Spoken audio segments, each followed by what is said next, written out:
Welcome back everyone. आज start करते हैं अपना chapter 7 structure organisation in animals.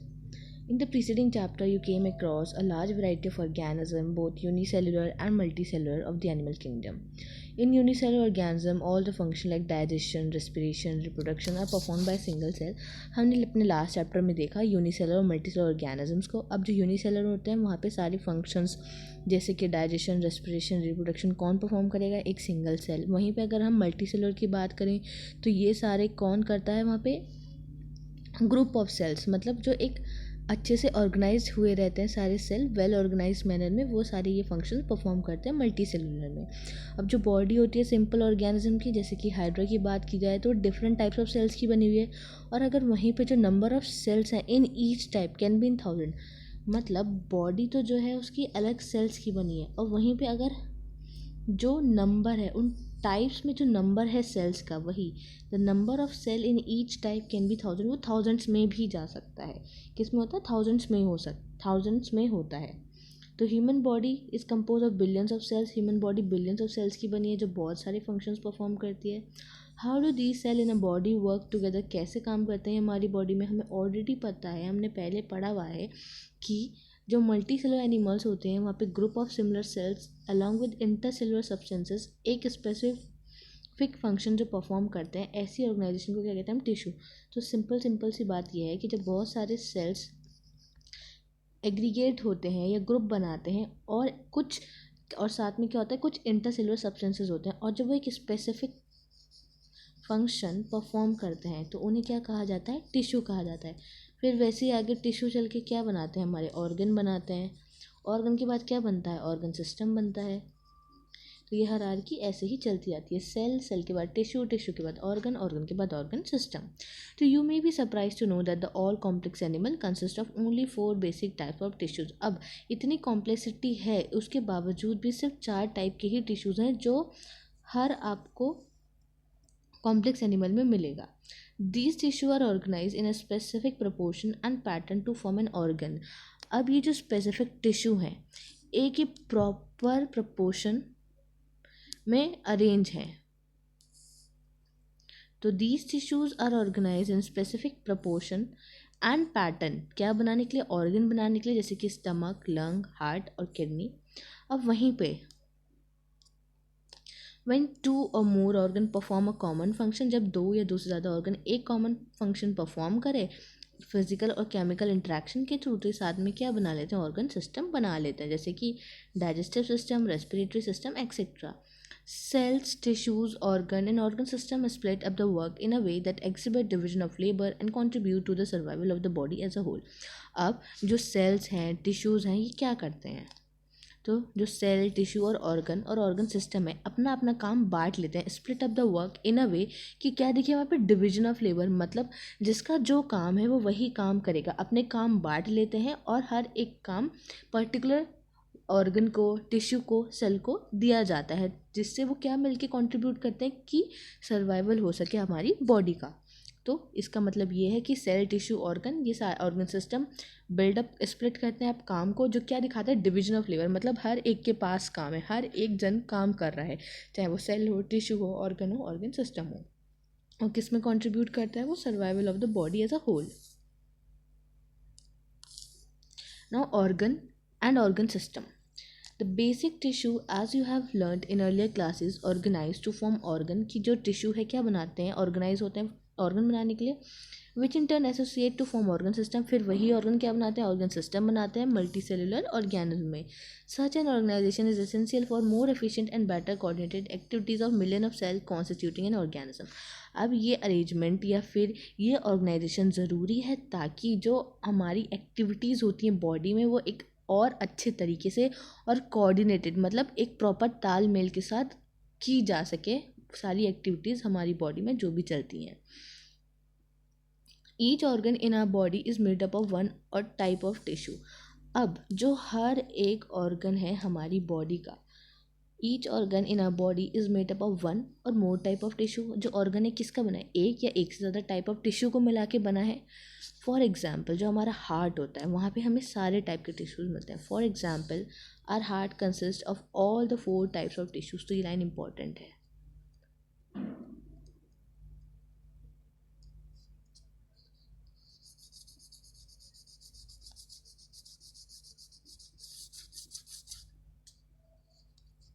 क्या है ये line important? For example, our heart consist of all the 4 types of tissues. सारे टाइप के टिश्यूज़ यहाँ आपको मिलेंगे। किस में मिलेंगे? हार्ट में। That is epithelial, connective, muscular and neural. We also notice after some careful study that the complexity in organ and organ system display certain dis- So, we also notice after some careful study that the complexity in organ and organ system display certain discernible trend. मतलब हमने ये देखा है कि कुछ notice किया है कि कुछ ऑर्गन्स में ऐसे देखने मिलता है कि वहाँ पे कुछ डिसर्नेबल ट्रेंड मतलब इवोल्यूशनरी ट्रेंड देखने मिलते हैं. This discernible trend is called evolutionary trend, जिसे हम आगे क्लास 12 में पढ़ेंगे इवोल्यूशन चैप्टर में. In this chapter you are being introduce to morphology and anatomy of the frog. इसमें अब हम क्या पढ़ने जा रहे हैं? मेन मॉर्फोलॉजी और एनाटमी फ्रॉग की. ये नई एनसीईआरटी है जिसमें ये इंक्लूड हुआ है, लेकिन हम हमारा कॉकरोच भी पढ़ेंगे. Morphology refers to the study of form और द एक्सटर्नली विजिबल फीचर्स. तो ये क्या मिली यहाँ से? मॉर्फोलॉजी की डेफिनेशन कि एक्चुअली मॉर्फोलॉजी होती क्या है. Morphology refers to study of form और एक्सटर्नली विजिबल फीचर. अब हमें जो बाहर से जो कुछ भी दिख रहा है, सपोज ये फ्लावर है ऐसे, तो हमें बाहर से क्या दिख रहा है? इसके पास 1 2 3 4, इसकी 4 5 पेटल्स हैं, ये सारी चीज़ें. That is morphology. In the case of plant और microbe the term morphology precisely means only this. In case of animal, this refers to the external appearance of the organs or parts of the body. The word anatomy conveniently is used for the study of morphology of internal organ in the animals. अब ये कह रहे plant के और microbe के case में तो यही मतलब है जो बाहर से दिख रहा है मॉर्फोलॉजी का. लेकिन वहीं अगर हम एनिमल्स की बात करें तो इसमें क्या आ जाता है? एक्सटर्नल अपीयरेंस तो आती ही आती है. किसकी? ऑर्गन्स की. कि अब हमारा लिवर है, उसकी एक्सटर्नल अपीयरेंस कैसी है, कितनी लोब्स हैं, क्या उसकी शेप है, ये इसकी मॉर्फोलॉजी है. और पार्ट्स ऑफ द बॉडी, ये सब इसकी मॉर्फोलॉजी में आएगा. वहीं पे the word anatomy conveniently use for the study of morphology of internal organs in the animals.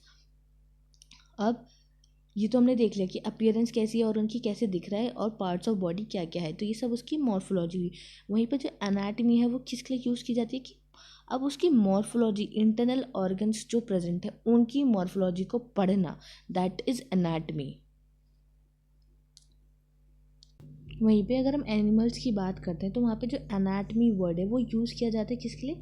कि अब हम जो इंटरनल ऑर्गन्स है उसकी मॉर्फोलॉजी को पढ़ें, तो दैट इज़ एनाटमी. तो सिंपली मॉर्फोलॉजी क्या हुई? कि वो चीज़ें पढ़ना कि किसी की स्ट्रक्चर या फॉर्म कैसा है. जैसे कि अगर हम प्लांट की बात करें, एनिमल की बात करें, तो जैसे शेप क्या है, लीफ की शेप क्या है, स्ट्रक्चर कैसा है एनिमल बॉडी का, और तो ये क्या है? मॉर्फोलॉजी है.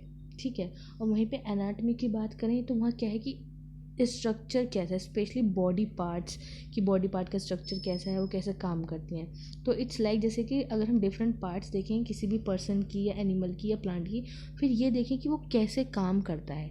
एनाटमी में हम ये देख रहे हैं कि जो उसका इंटरनल ऑर्गन है एनिमल का वो कैसा है, क्या है, कैसे काम करता है, दैट इज़ एनाटमी.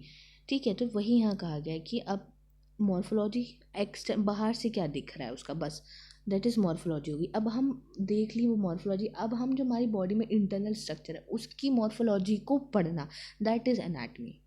तो इसमें हम पढ़ेंगे you will learn the morphology anatomy of the frog representing vertebra. हम इसमें पढ़ने जा रहे हैं फ्रॉग के बारे में. Frogs. Frog can live both on land and in fresh water and belong to the class Amphibia. जो फ्रॉग हैं वो लैंड और फ्रेश वाटर दोनों में रहते हैं और क्लास एम्फीबिया को बिलोंग करते हैं, phylum Chordata. The most common species of the frog found in India is Rana tigrina. जो मोस्ट कॉमन स्पीशीज से पाई जाती है इंडिया में वो क्या है? Rana tigrina.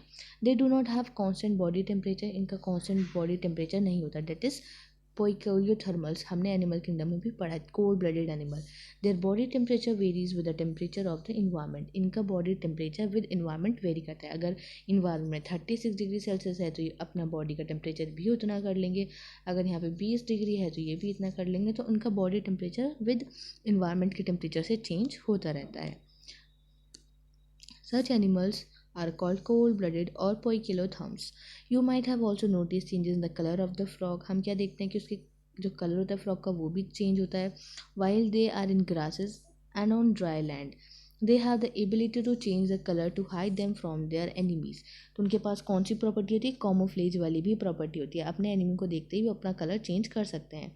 This protective colouration is called mimicry. अब इस प्रोटेक्टिव कलरेशन को क्या कहा जाता है? मिमिक्री कहा जाता है। तो ये लाइन भी इंपॉर्टेंट है। You may also know that the frog are not seen during peak summer and winter. हमने ये भी देखा है कि फ्रॉग हमें पीक समर और पीक विंटर्स में नहीं दिखाई देते। During this period they take shelter in deep burrows to protect them from extreme heat and cold. इस टाइम पे ये क्या करते हैं? अपने आप को हाइड करके रखते हैं, शेल्टर लेते हैं डीप बरोज, ज़मीन के अंदर गड्ढा खोद के अपने आप को प्रोटेक्ट करते हैं एक्सट्रीम हीट और कोल्ड से। This is known as summer sleep. Summer sleep में से एस्टिवेशन कहा जाता है, वहीं विंटर स्लीप को हाइबरनेशन कहा जाता है। Now we are going towards morphology. Have you ever touch the skin of the frog. अब हम देख रहे हैं मॉर्फोलॉजी, वो बाहर से कैसा दिखता है। फिर हम चलेंगे अंदर, इसकी अनाटमी की, इसका लंग, इसका लिवर, इसका रिप्रोडक्टिव सिस्टम, ये सब कैसा दिखता है, दैट इज अनाटमी। तो वही मॉर्फोलॉजी क्या हुआ? External appearance. वहीं पे इंटरनल स्ट्रक्चर्स की मॉर्फोलॉजी को पढ़ना, दैट इज अनाटमी। तो have you ever touch the skin of the frog. The skin is smooth and slippery. कैसी होती है? स्मूथ और स्लिपरी होती है, क्योंकि वहाँ पे म्यूकस की प्रेजेंस होती है। Skin is always maintain in a moist condition. Skin को हमेशा मॉइस्ट कंडीशन में मेंटेन किया जाता है। The colour of the dorsal side of the body is generally olive green. Dorsal side मतलब नीचे की तरफ का हिस्सा कैसा होता है? हमेशा ऑलिव ग्रीन होता है, विद डार्क इरेगुलर स्पॉट्स। क्या होते हैं वहाँ पे? डार्क और इरेगुलर स्पॉट्स मिलते हैं। वहीं वेंट्रल साइड पे चलें तो कैसी मिलती है? Pale yellow. तो डोर्सली मतलब पीछे वाली साइड हो गई, और वेंट्रली मतलब आगे वाली साइड। तो जो ये फ्रॉग्स होते हैं, कैसी होती है इनकी बॉडी? ऑलिव ग्रीन और डार्क इरेगुलर स्पॉट्स मिलते हैं। कौन सी साइड पे? Dorsal side. ये है इसकी dorsal side, that is dorsal side. Dorsal side कौन सी होती है हमारी? अपर साइड, या फिर हम उसे कह सकते हैं बैक साइड। वहीं अगर लीव्स की बात करते हैं तो लीव्स में डोर्सल का मतलब होता है उसकी टॉप साइड। तो इसमें कंफ्यूज नहीं होना है। डोर्सल अगर लीफ की बात की जाए तो मतलब उसकी टॉप वाली साइड, वहीं पे एनिमल्स की रिस्पेक्ट में बात की जा रही है डोर्सल मतलब उसकी बैक साइड, ऊपर वाली साइड। वही मतलब है, upper side, top side, back side.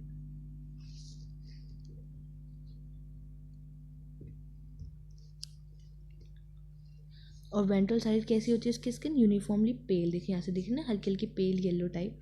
The frog never drink water but absorb it through the skin. अब फ्रॉग कभी भी पानी नहीं पीता है, वो हमेशा पानी को एब्जॉर्ब करता है। तो ये लाइन इंपॉर्टेंट है। Now body of a frog is divisible into head and trunk. उसकी बॉडी किस में डिविजिबल है? हेड में और ट्रंक में। A neck and tail are absent. उसके पास नेक नहीं है, देखो ना, टेल है उसके पास, ये एब्सेंट है।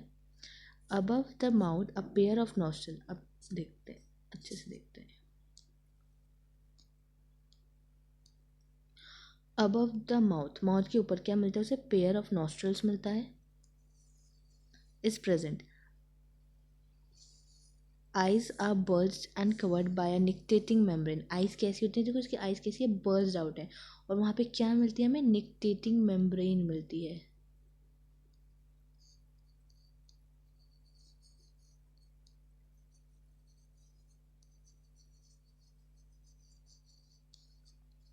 निक्टेटिंग मेम्ब्रेन का क्या काम है? प्रोटेक्ट करेगी जब वो पानी में रहेगा frog. On either side of the I a membranes tympanum. अब वहीं पे, अब यहाँ पे ना ऐसे ऐसे ओपनिंग टाइप मिलती है, अगर कभी ध्यान से देखना तो उसे हम बोलते हैं टिम्पैनम। कैसा होता है? वो भी मेम्ब्रेनस होता है, जो इसे हम बोलते हैं year. Receive the sound signal, यहीं से उसे क्या मिलता है? साउंड के सिग्नल्स मिलते हैं। या फिर टिम्पैनम यहाँ पे क्या रिप्रेजेंट करता है? ईयर को रिप्रेजेंट करता है। The four limb and the hind limb. अब जो उसके फोर लिम्ब है, फोर लिम्ब मतलब हाथ, हिंड लिम्ब मतलब उसके पैर। Help in swimming, walking, leaping and burrowing. किस किस में हेल्प करते हैं उसको? वो देखो ये दे रखे हैं इसके four limb.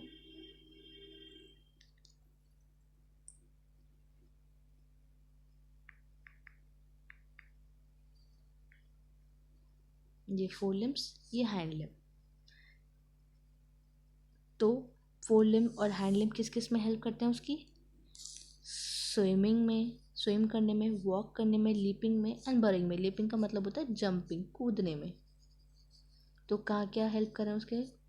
Swimming, walking, leaping और burrowing. The hind limb and in 5 digits. अब हिंड लिम्ब मतलब उसके पैर कितने डिजिट्स में होते हैं, 5 डिजिट्स में होते हैं। वहीं पर उसके जो large and muscular then the 4 limbs, और क्या है, लार्ज है, मस्कुलर है, 4 लिम्स है। 4 लिम्स मतलब उसके हाथ, और 4 लिम्स किसमें एंड होता है, 4 डिजिट्स में।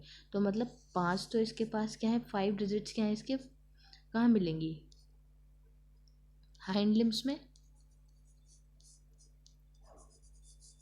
और 4 डिजिट्स मिलेंगी इसकी 4 लिम्स में, F for 4, F for 4 limbs. तो 4 लिम्स कितनी डिजिट्स में एंड करेगा, 4 डिजिट्स में। Feet have web digits that help in swimming. अब फीट के पास क्या है, वेब्ड डिजिट्स हैं जो किस में हेल्प करती हैं, स्विमिंग में। फ्रॉग एग्जिबिट सेक्सुअल डायमॉर्फिज्म, वहाँ सेक्सुअल डायमॉर्फिज्म देखने मिलता है फ्रॉग में। जो मेल फ्रॉग है उसको हम डिस्टिंग्विश कर सकते हैं by the presence of a sound producing vocal sacs and also a copulatory pad on the first digits of the forelimb which are absent in the female frogs। अभी line important है कि क्या यहाँ पे differentiating feature है जो mail और female को अलग करता है। तो फिर से, male frog can be distinguished by the presence of a sound producing vocal sacs. कैसे कर सकते हैं, उसके पास क्या होते हैं, साउंड प्रोड्यूसिंग वोकल सेक्स होते हैं, और कॉपुलेटरी पैड होता है, कहाँ होता है, जो first digit of the 4 limb, 4 limb की पहले डिजिट पे मिलेगा, जो कहाँ एब्सेंट होता है, फीमेल फ्रॉग में। तो ये क्या है, इसका डिस्टिंग्विश फीचर है between the male and the female frog. क्या है कि उसके पास वोकल सेक्स प्रेजेंट है, मेल के पास वहाँ क्या प्रेजेंट है, कॉपुलेटरी पैड प्रेजेंट है, first digit of the 4 limb जो एब्सेंट होता है फीमेल फ्रॉग में। अब ये हमने इसकी मॉर्फोलॉजी देखी, अब हम चलते हैं इसकी एनाटमी में। इसकी एनाटमी कैसी है। The body cavity of frog accommodate different organ systems such as digestive, circulatory, respiratory, nervous, excretory and reproductive system with the well developed structure and functions। अब जो उसकी बॉडी कैविटी है फ्रॉग्स की, उसके पास क्या क्या मिलेंगे, डिफरेंट ऑर्गन सिस्टम मिलेंगे, जैसे कि digestive system, circulatory system, respiratory system, nervous, excretory और रिप्रोडक्टिव, और साथ साथ में क्या है, वेल डेवलप्ड स्ट्रक्चर और फंक्शंस है। Now the digestive system consists of the alimentary canal। digestive system में क्या आता है, alimentary canal आती है और digestive glands आते हैं। अब जो alimentary canal है वो कैसी है, यहाँ पे शॉर्ट, छोटी, because the frogs are carnivore। तो किससे क्या चलता है, जो कार्निवोर्स होते हैं वहाँ पे जो एलिमेंट्री कैनाल है, जो जीआईटी ट्रैक्ट होता है हमारा, उसकी लेंथ छोटी होती है क्योंकि वो कार्निवोर है, and hence the length of its intestine is reduce, इसलिए उसकी इंटेस्टाइन की लेंथ रिड्यूस होती है। अब माउथ कहाँ खुलता है उसका,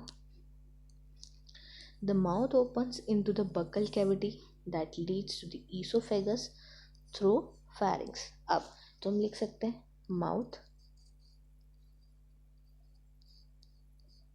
माउथ किस में खुलेगा, जाके बक्कल कैविटी में,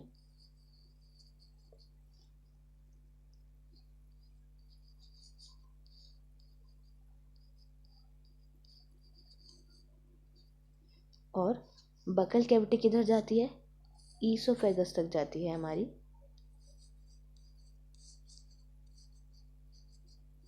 और ईसोफेगस में भी जारी किसके थ्रू होती हुई जाएगी, यहाँ क्या मिलेगा उसे, फैरिंग्स मिलेगा। तो ये इसका ट्रैक हो गया। ये ऐसे ही लिख लो ताकि जब इस लाइन को पढ़ो तो समझ में आए क्या कहा जा रहा है, कि माउथ से बकल कैविटी से जाएगा ईसोफेगस, और कहाँ से होता हुआ जाएगा, थ्रू फैरिंग्स। ईसोफेगस क्या है, अब oesophagus is a short tube that opens into the stomach. अब ईसोफेगस कहाँ खुलेगा हमारा, एक शॉर्ट ट्यूब है वो जाके खुलेगा स्टमक में।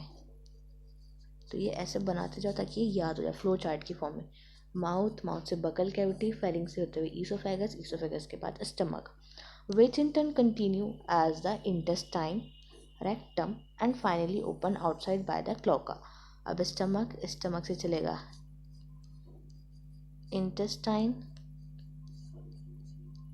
इंटेस्टाइन से होता हुआ जाएगा रेक्टम,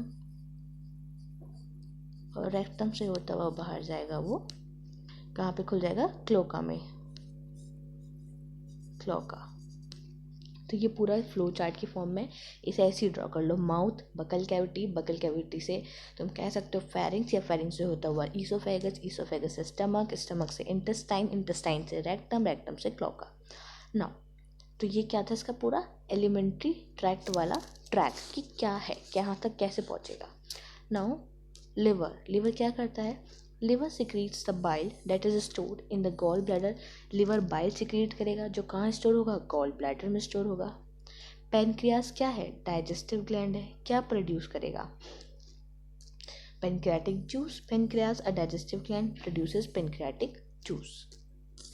देखो ये ईसोफेगस, ये इसका फिर स्टमक, स्टमक से इंटेस्टाइन, इंटेस्टाइन से रेक्टम और रेक्टम से क्लोका। तो ये पूरा ऐसे चला। माउथ, माउथ से बकल कैविटी, फारिंग से होता हुआ आएगा ईसोफेगस। ये देखो ये चल रहा है ईसोफेगस। ईसोफेगस के बाद आया स्टमक, स्टमक के बाद आई हमारी ये इंटेस्टाइन, इंटेस्टाइन के बाद आएगी रेक्टम, इंटेस्टाइन रेक्टम, रेक्टम से क्लोका। अब मैं जाके ये खुल गया, ये है क्लोका। और ये क्या है? Cloaca aperture. वहीं पे फिर इसका यूरिनरी ब्लैडर, ये है इसका लिवर, ये है गॉल ब्लैडर और ये क्या है? हार्ट। तो लिवर ने क्या सिक्रीट करा? यहाँ डायग्राम में लिख लो लिवर क्या सिक्रीट करता है ताकि याद आए। लिवर सिक्रीट्स बाइल और स्टोर कहाँ होगा? Store in gall bladder. कहाँ होगा? Store in gall bladder. Gall bladder में जाके स्टोर हो जाएगा। फिर पेनक्रियास डाइजेस्टिव ग्लैंड है, प्रोड्यूस करने वाला है पेनक्रियाटिक जूस, जिसके पास क्या होता है पेनक्रियाटिक जूस में? Digestive enzyme. नाउ अब फूड कैसे कैप्चर होता है?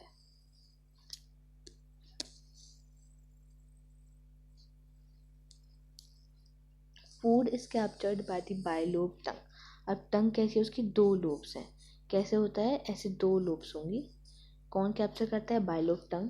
Digestion of the food take place by the action of HCl and the gastric juices secreted from the wall of the stomach. Digestion कैसे होगा? HCl के action से और गैस्ट्रिक जूसेस से, जो कहाँ से सिक्रेट होता है? स्टमक की वॉल से। Partially digested food called the chyme. जो पार्शियली डाइजेस्टेड फूड होता है, जो अच्छे से पूरा डाइजेस्ट ना हुआ, उस फूड को कहा जाता है काइम।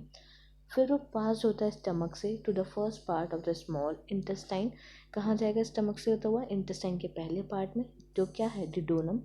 फिर डिडोनम रिसीव करती है bile from the gall bladder, जो कहाँ से? लिवर ने क्रिएट किया था, स्टोर हुआ था गॉल ब्लैडर में। फिर वहाँ से डिडोनम जो आएगा फर्स्ट पार्ट ऑफ इंटेस्टाइन, वहाँ से क्या रिसीव होगा? बाइल रिसीव होगा गॉल ब्लैडर से। पेनक्रियाटिक जूसेस आएंगे from the pancreas through a common bile duct. किसके थ्रू आते हैं? कॉमन बाइल डक्ट के थ्रू। अब बाइल का काम क्या है? Bile emulsifies the fat and pancreatic juices. क्या करता है? फैट को इमल्सीफाई करता है, पेनक्रियाटिक जूसेस को, और डाइजेस्ट करवाता है कार्बोहाइड्रेट और प्रोटीन्स का। अब जो फाइनल डाइजेशन है वो कहाँ होता है? इंटेस्टाइन में होता है। Final digestion take place in the intestine. तो यहाँ पे दो टर्म आई, काइम और बोलस। ठीक है। तो जो काइम है, काइम का मतलब होता है पार्शली डाइजेस्टेड फूड। तो ये इंपॉर्टेंट है, partially digested food called the chyme. फिर वो पास होता है फ्रॉम स्टमक से फर्स्ट पार्ट ऑफ इंटेस्टाइन, फिर वहाँ से उसके बाद गॉल ब्लैडर से बाइल आता है, पेनक्रियाटिक जूसेस आते हैं बाय उसके कॉमन बाइल डक्ट के थ्रू। बाइल क्या करता है? फैट को, पेनक्रियाटिक जूसेस को इमल्सीफाई करता है, फैट का इमल्सीफाई करता है, वहाँ से कार्बोहाइड्रेट और प्रोटीन का फिर डाइजेशन होता है। जो फाइनल डाइजेशन होता है इंटेस्टाइन में होता है। अब जो डाइजेस्टेड फूड है वो एब्जॉर्ब हो जाता है by numerous finger like folds in the inner wall of intestine called villi and microvilli. अब ये जो डाइजेस्टेड फूड है, अब इसका एब्जॉर्प्शन भी होगा। तो डाइजेस्टेड फूड कौन एब्जॉर्ब करता है? जो छोटे छोटे फिंगर लाइक प्रोजेक्शन या फोल्ड्स प्रेजेंट होते हैं इंटेस्टाइन की वॉल पे, उसे कहते हैं विलायम या फिर माइक्रोविलाय। अब जो अनडाइजेस्टेड सॉलिड वेस्ट है वो मूव करता है रेक्टम में और पास आउट हो जाता है थ्रू क्लोका। तो ये इसका डाइजेस्टिव सिस्टम था कि फूड बाइलोब टंग ने कैप्चर करा। फूड का डाइजेशन कैसे होगा? कि HCl के एक्शन से और गैस्ट्रिक जूसेस जो सीक्रेट होंगे स्टमक की वॉल से। फिर पार्शली डाइजेस्टेड फूड को काइम कहा जाता है। वो स्टमक से निकलेगा, इंटेस्टाइन में जाएगा। इंटेस्टाइन में ही क्या है? पूरा फाइनल डाइजेशन होता है। उसके पहले पार्ट में गया, डेट इज डिडोनम। डिडोनम में गया, फिर डिडोनम रिसीव करती है क्या? बाइल गॉल ब्लैडर से, पेनक्रियाटिक जूसेस, पेनक्रियाटिक जग जो आती है थ्रू कॉमन बाइल डक्ट, वहाँ से सब आता है। बाइल फैट का मल्टीप्लिकेशन करता है, पेनक्रियाटिक जूस डाइजेस्ट करवाते हैं कार्बोहाइड्रेट प्रोटीन का। तो फाइनल डाइजेशन का होता है इंटेस्टाइन में। तो अब जो डाइजेस्टेड फूड है वो एब्जॉर्ब हो जाता है स्मॉल इंटेस्टाइन की विलाई और माइक्रोविलाई के थ्रू, और जो बाकी का वेस्ट पार्टिकल है वो बाहर निकल जाता है through cloaca. Now frog respire on land in the water by two different methods. अब जो रेस्पिरेशन है फ्रॉग्स का वो थ्रू टू डिफरेंट मेथड्स होता है। कौन कौन से? इन वाटर में skin act as aquatic respiratory organ. Skin काम करती है पानी में, तो जिसे हम बोलते हैं क्यूटेनियस रेस्पिरेशन। वहाँ पे डिजॉल्व ऑक्सीजन जो होती है वाटर में एक्सचेंज होती है through the skin by diffusion के थ्रू। वहीं पे ऑन लैंड जो बकल कैविटी है स्किन और लंग्स की, buccal cavity skin and lung act as a respiratory organ. अब देखो वहाँ पे जब पानी में है सिर्फ स्किन काम कर रही है एज अ रेस्पिरेटरी ऑर्गन, सिर्फ स्किन। वहीं पे अगर हम लैंड की बात करते हैं तो वहाँ पे बकल कैविटी क्या, स्किन क्या और लंग्स, ये सब काम करते हैं रेस्पिरेटरी ऑर्गन का। Respiration by lung is called pulmonary respiration. अगर लंग्स इन्वॉल्व होते हैं तो उसे पल्मोनरी रेस्पिरेशन कहा जाता है। The lung are pair of elongated pink coloured and sac like structure present in the upper part of the trunk region thorax. तो कैसे होते हैं लंग्स? इलोंगेटेड होते हैं, पिंक कलर के होते हैं, सैक लाइक स्ट्रक्चर होते हैं और अपर पार्ट ऑफ ट्रंक यानी थोरेक्स में प्रेजेंट होते हैं। Air enter through the nostril into the buccal cavity. अब एयर कहाँ एंट्री लेती है? बकल कैविटी में एंट्री ले रही है। कहाँ से? नॉस्ट्रल के थ्रू। फिर जाएगी लंग्स में। जैसे मैंने पढ़ा था माउथ था, माउथ कहाँ जाता है? बकल कैविटी में। बकल कैविटी से ईसोफेगस फेरिंग्स के थ्रू, ईसोफेगस इंटेस्टाइन, रेक्टम, फिर ईसोफेगस स्टमक में, फिर इंटेस्टाइन में, फिर रेक्टम में, फिर क्लोकम में। वही एयर एंटर करती है नॉस्ट्रल के थ्रू। कहाँ जाएगी? बकल कैविटी में। बकल कैविटी से जाएगी लंग्स में। तो air enters through the nostril into the buccal cavity and then to the lungs. अब जब एस्टिवेशन होता है या हाइबरनेशन होता है तो गैसेस एक्सचेंज कैसे होता है? स्किन के थ्रू होता है। तो स्किन से दो टाइम, स्किन तो हर जगह इन्वॉल्व है, पानी हो, लैंड हो या सोरा हो। तो पानी में सिर्फ स्किन काम करेगी, लैंड में स्किन काम करेगी, उसके ग्लैंड्स काम करेंगे, और बकल कैविटी, लंग्स और बकल कैविटी। वहीं पे अगर हम तब की बात करें कि एस्टिवेशन और हाइबरनेशन चल रहा है तब भी स्किन ही काम करती है वहाँ पे रेस्पिरेशन के लिए। Now the vascular system of the frog is well developed close type. अब जो उसका वेस्कुलर सिस्टम है कैसा है? एकदम वेल डेवलप है, क्लोज टाइप है। Frog have a lymphatic system also. Frogs के पास लिम्फेटिक सिस्टम भी है। The blood vascular system involve heart, blood vessel and the blood. अब ब्लड वेस्कुलर सिस्टम में क्या आता है? ब्लड आता है, हार्ट आता है, और हार्ट आता है, ब्लड वेसल्स आती हैं, ब्लड आता है। अब जो लिम्फेटिक सिस्टम है उसमें क्या आता है? Lymph, lymph channels and the lymph nodes. ठीक है, तो ये क्या क्या होगा कि किसमें क्या क्या आएगा? लिम्फेटिक सिस्टम में क्या है? Lymph, lymph channel, lymph nodes. Blood vascular system है हार्ट, ब्लड वेसल्स और ब्लड। हार्ट कैसा स्ट्रक्चर है? मस्कुलर स्ट्रक्चर है। Heart is a muscular structure situated in the upper part of the body. It has three chambers, तीन chambers है उसके पास, दो atria है, एक वेंट्रिकल है, और कवर्ड है एक मेम्ब्रेनस, एक मेम्ब्रेन से जिसे कहते हैं pericardium. The pericardium it is the membrane of the heart, या फिर it is a membrane which covers the heart, that is pericardium. A triangular structure called sinus, एक triangular structure sinus venosus joins the right atrium. एक जो triangular structure है जिसे कहते हैं sinus Venus, वो जॉइन करता है राइट एट्रियम को। It receives the blood through the major vein called vena cava. तो इसी में क्या आता है? मेजर ब्लड आता है, या फिर ब्लड आता है एक मेजर वेन्स जो है कि वेना कावा।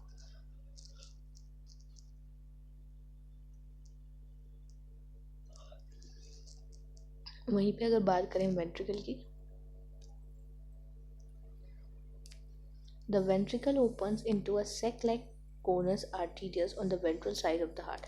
तो वेंट्रिकल कहाँ करेगी? वेंट्रल साइड पे खुलेगी। कहाँ खुलेगी? एक sac like conus arteries होती है वहाँ पे, वेंट्रल साइड ऑफ हार्ट वहाँ जाके खुलती है। The blood from the heart is carried to all parts of the body by the arteries, arterial system। अब जितना भी ब्लड है फ्रॉम हार्ट से लेके सारे पार्ट्स तक बॉडी को कैसे जाता है? आर्टरीज के थ्रू, जिसे आर्टरीरियल सिस्टम कहते हैं। Vein collect blood from different parts of the body to the heart and from the venous system. मतलब कि जो वेन है वो कलेक्ट करेगी ब्लड कहाँ से? सारे different parts of the body to the heart, heart के पास लेके जाएगी, और फ्रॉम द वीनस सिस्टम। तो वेन का काम ये है ब्लड को कलेक्ट करना डिफरेंट पार्ट्स ऑफ बॉडी से, हार्ट और फॉर्म ऑफ वीनस सिस्टम के through. Special venous connection between liver and intestine as well as the kidney and the lower part of the body are present in the frog. तो अब जो special venous connection है किस किस के बीच? Liver के बीच, intestine के बीच और किडनी और lower part of the body are present in the frog. तो वहाँ पे एक स्पेशल वीनस कनेक्शन देखने मिलता है लिवर और इंटेस्टाइन और किडनी और lower parts of the body के साथ। The former is called hepatic portal system and later is called renal portal. तो जो लिवर और इंटेस्टाइन में हमें देखने मिल रहा है वेनस कनेक्शन, उसे कहा जाता है हेपेटिक पोर्टल सिस्टम। वहीं पे जो किडनी के साथ मिलता है उसे कहा जाता है रीनल पोर्टल सिस्टम। तो ये इम्पोर्टेंट है।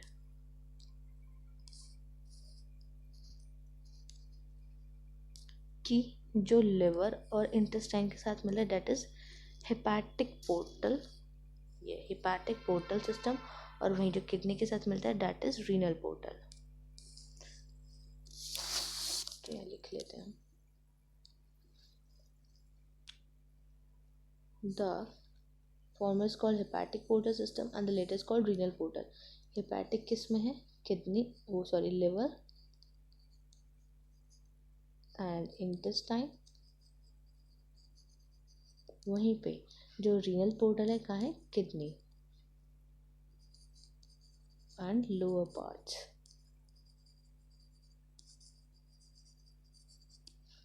The blood is compose of plasma and the cell. Blood किसका बना है, प्लाज्मा और सेल का बना है। Blood cell are RBC. Blood cell क्या होते हैं, आरबीसी रेड ब्लड सेल या फिर erythrocytes, WBC white blood cells और leucocytes and platelets. RBC are nucleated and contain red colour pigment namely haemoglobin. RBC कैसे होता है, न्यूक्लिएटेड होती है, न्यूक्लियस मिलता है, वहाँ पे रेड कलर पिगमेंट मिलता है जिसे हीमोग्लोबिन कहा जाता है। लिम्फ एक डिफरेंट फॉर्म है ब्लड की, it lacks the few protein and RBC, उसके पास प्रोटीन और आरबीसीज नहीं होते हैं। Blood carries the nutrient gases and water to the respective side during circulation. Blood का काम क्या है, न्यूट्रिएंट गैसेज वाटर इन सबको ले जाना ड्यूरिंग द सर्कुलेशन के टाइम पे, जो भी उनकी साइट है वहाँ तक पहुँचा देना। The circulation of the blood is achieve by pumping action of the muscular heart. तो ब्लड का सर्कुलेशन कैसे होता है, थ्रू द हार्ट, क्योंकि हार्ट का कैसा नेचर है, पंपिंग नेचर है उसका, और वो मस्कुलर नेचर है। तो ब्लड कैसे सर्कुलेट होता है, due to pumping action of the muscular heart. अब the elimination of nitrogen waste, मतलब हम उसके एक्सक्रीटरी सिस्टम पे आ गए। The elimination of the nitrogen waste is carried out by a well developed excretory system. कौन से होगा, वेल डेवलप एक्सक्रीटरी सिस्टम से होगा, जो भी हमारा एलिमिनेट करना है हमें waste substance. The excretory system consist of a pair of kidney. Excretory system में क्या क्या आता है, किडनी के pair, ureter, cloaca, urinary bladder. These are the compact, dark red and the bean-like structures situated a little posteriorly in the body cavity. फिर वही बात आ गई, कैसे होता है ये, कॉम्पैक्ट है, डार्क रेड और बीन लाइक स्ट्रक्चर है। कहाँ स्ट्रक्चर है, posteriorly in the body cavity on the both sides of vertebral column. Vertebral column के दोनों साइड्स में ये चीज़ें प्रेजेंट है। कहाँ पे, पोस्टीरियर साइड पे।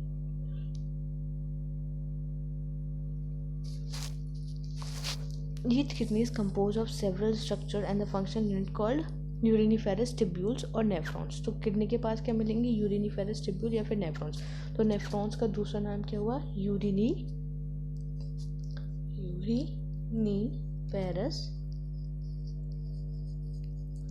टिब्यूल्स, जिसे किसका नाम है, ये नेफ्रॉन्स का दूसरा नाम है। तो किडनी की ये क्या है, बेसिक या functional structure, functional unit that is uriniferous tubule और न्यूरॉन्स, और नेफ्रॉन्स, न्यूरॉन्स कह रही हूँ। तो structure and the functional unit of the kidney are uniferous tubules or the nephrons.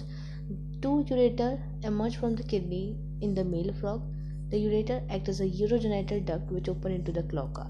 अब जो यूरेटर है, दो यूरेटर आते हैं किडनी से निकलते हैं, मेल ऑर्गन में क्या काम करते हैं, वो यूरोजेनिटल डक्ट का काम भी करते हैं। वहीं पे अगर फीमेल की बात करें, the ureter and the oviduct open separately in the cloaca. तो जो यूरिनरी डक्ट है और यूरेटर है वो अलग अलग खुलते हैं क्लोका में। मेल में दोनों आके क्लोका में खुल रहे थे कॉमनली, ये दोनों अलग अलग खुलते हैं लेकिन खुलते क्लोका में ही।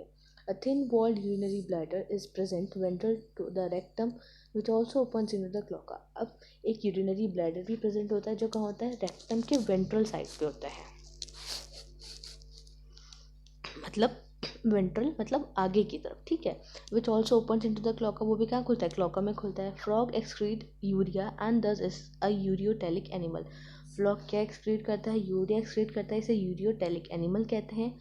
जो excretory waste are carried by the blood into the kidney where it is separated and excreted. जो एक्सक्रीटरी वेस्ट है वो ब्लड के थ्रू आता है किडनी में, जहाँ से उसे सेपरेट किया जाता है और फिर एक्सक्रीट किया जाता है। तो ये था इसका पूरा excretory system. The system for the control and coordination highly evolve in the frog, मतलब उसके नर्वस सिस्टम की बात की जा रही है। So the system for the control and coordination is highly evolved in the frog. It include both neural system and endocrine gland. इसके पास neural system और endocrine gland दोनों मिलेंगे. जो chemical coordination है various organs of the body is achieved by hormones. जो chemical coordination है किसके through achieve होता है? hormones के थ्रू अचीव होता है, which are secreted by the endocrine glands. अब जो प्रोमिनेंट एंडोक्राइन ग्लैंड है वो कहाँ पाए जाते हैं? फ्रॉग में आर मतलब प्रोमिनेंट जो अलग ही दिखाई दे. कौन कौन से ग्लैंड मिलते हैं? Pituitary, thyroid, parathyroid, thymus, pineal, pancreas, islets, adrenal and the gonads. ये सब इसके अंदर देखने मिलते हैं. जो नर्वस सिस्टम है वो ऑर्गेनाइज है एक सेंट्रल नर्वस सिस्टम में, brain and spinal cord, peripheral nervous system, cranial and spinal nerve, and an autonomic nervous system में आता है sympathetic and parasympathetic. There are 10 pair of cranial nerve arising from the brain. 10 pair हैं cranial nerves की जो brain से arise होती हैं. Brain is enclose in a bony structure called brain box. Brain जो है एक कैविटी में एक बोनी स्ट्रक्चर में रखा रहता है जिसे हम कहते हैं ब्रेन बॉक्स या फिर क्रेनियम. तो ये लाइन्स भी इंपॉर्टेंट है सारी.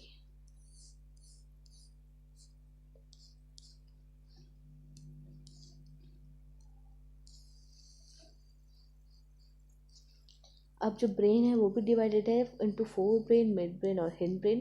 4 ब्रेन में आती है olfactory lobes, paired cerebral hemisphere और अनपेयर्ड डायनसेफ्लॉन. तो ये पार्ट है कि किसके अंदर क्या आता है. वहीं पे जो मिड ब्रेन है is characterise by the pair of optic lobes. कैसे इसका मिड ब्रेन कैसे कैरेक्टराइज है? उसके पास पेयर है ऑप्टिक लोब्स की. Hind brain consist of the cerebellum and the medulla oblongata. जो हिंड ब्रेन है उसके पास क्या है? सेरिबेलम और मेडुला ऑब्लोंगेटा है. The medulla oblongata passes out through the foramen magnum and continue to spinal cord which is include in the vertebral column. अब जो मेडुला ऑब्लोंगेटा होता है वो पास होता है थ्रू फोरआर्म एंड मैग्नम से और कंटिन्यू करता है स्पाइनल कॉर्ड में, फिर इंक्लूज हो जाता है वर्टेब्रल कॉलम से. मतलब जो मेडुला ऑब्लोंगेटा था उसके पास क्या है? फोरम एंड मैग्नम है, फिर वो स्पाइनल कॉर्ड की तरफ कंटिन्यू करता है जो एनक्लोज है. अब वो किसके आसपास उसके कौन है? वर्टिबल कॉलम है. ठीक है, तो ये इसका ये पूरा था मतलब नर्वस सिस्टम और endocrine system. Now frog has different type of sense organs. उसके पास डिफरेंट टाइप के सेंस ऑर्गन्स भी हैं. जैसे कि ये भी इम्पॉर्टेंट है कि frog has different types of sense organs, namely organ of the touch. Organ of touch है sensory papilla, taste buds, smell, nasal epithelium, vision eye, and the hearing tympanum with intestinal ears. ये इसके पास क्या है? Different type के sense organs हैं. Out of these इसमें से आइज और internal ear are well organise structure and the rest are the cellular aggregation around the nerve ending. कि इसमें जो सबसे अच्छे क्या हैं? आइज और इंटरनल ईयर हैं, तो वेल ऑर्गेनाइज स्ट्रक्चर हैं. बाकी सब क्या है? सेलुलर एग्रीगेट है. सेल्स को इकट्ठा किया गया है अराउंड नर्व एंडिंग के टाइम. तो eyes in the frog are a pair of spherical structure situated in the orbit in a skull. कि जो आइज है फ्रॉग की वो क्या है? एक पेयर और स्फेरिकल स्ट्रक्चर है, लोकेटेड है या सिचुएटेड है एक orbit in the skull. Skull के अंदर एक ऑर्बिट होता है उसके अंदर सिचुएटेड है. These are the simple eyes. क्या है? सिंपल आइज है पोजेसिंग ओनली वन एंटल. सिर्फ एक ही को रखेंगी संभाल के. External ear is absent. External ear absent है यहाँ पे फ्रॉग में. Only tympanum can be seen exactly. तो जो सिर्फ टिम्पैनम को हम बाहर से देख सकते हैं वही हमारे ईयर को रिप्रेजेंट करती है. Ear is an organ of the hearing as well as balancing. Ear क्या काम करता है? सुनने का काम तो करता ही करता है और साथ में वो एक बैलेंसिंग ऑर्गन भी है, इक्विलिब्रियम मेंटेन करके रखता है. Now frogs have well organised male and female reproductive system. उनका मेल और फीमेल रिप्रोडक्टिव सिस्टम बहुत ऑर्गेनाइज्ड है. मेल रिप्रोडक्टिव ऑर्गन के पास क्या है? Pair of yellowish ovoid testis. ये उसके पास है मेल में, which are found and adhere to the upper part of the kidney by a double fold of peritoneum called mesorchium. कि फ्रॉग कैसा है? वेल ऑर्गेनाइज एनिमल और फीमेल रिप्रोडक्टिव सिस्टम है. Male reproductive system organ उसके पास क्या है? Pair है येलोइश ओविड टेस्टिस का, जो फाउंड कैसे मिली? Adhere to the upper part of the kidney. Kidney के अपर पार्ट से अडहेर है मतलब अटैच है. और कैसे अटैच है? बाय डबल फोल्ड या फिर पेरिटोनियम फोल्ड के थ्रू. तो उसे क्या कहते हैं? मेसोर्कियम. अब जो वासा एफरेंशिया 10 to 12 इन नंबर है, जो अराइज होती है हर एक टेस्टिस से, enter the kidney on their side and open into bidders. अब जो वासा एफरेंशिया 10 से 12 नंबर है, अराइज करती हैं फ्रॉम टेस्टिस से ही अराइज करती हैं. They enter the kidney on their side. अब वो अपनी किडनी की साइड पे एंटर करती हैं और ओपन जाती हैं बिडर्स कैनाल में. They enter the kidney on their side and open into bidders canal. Now finally it communicates with the urogenital duct. फिर आते आते किससे कम्युनिकेट करती है वो यूरोजेनाइटल डक्ट से, जो come out of the kidney, kidney से बाहर आती है और ओपन होती है क्लोका में। अब क्लोका क्या है, स्मॉल मीडियम चैम्बर है जो एक यूज़ किया जाता है फेशियल मैटर या यूरिन या स्पर्म इन सब के लिए। जो क्लोका के स्मॉल मीडियम चैम्बर है जो यूज़ करते हैं ताकि फीकल मैटर पास हो सके, वहाँ से यूरिन पास हो सके, स्पर्म पास हो सके बाहर की तरफ। अभी तो मेल रिप्रोडक्टिव सिस्टम था, अब हम बात करते हैं फीमेल रिप्रोडक्टिव सिस्टम की। The female reproductive organ include pair of ovaries. उसके पास क्या है, ओवरीज के पेयर हैं। Ovaries are situated near the kidney, kidney के कहाँ है, किडनी के नियर ही सिचुएटेड है। And there is a no functional connection with the kidney, इनका किडनी के साथ कोई फंक्शनल कनेक्शन है ही नहीं। A pair of oviduct arising from the ovaries open into a cloaca separately.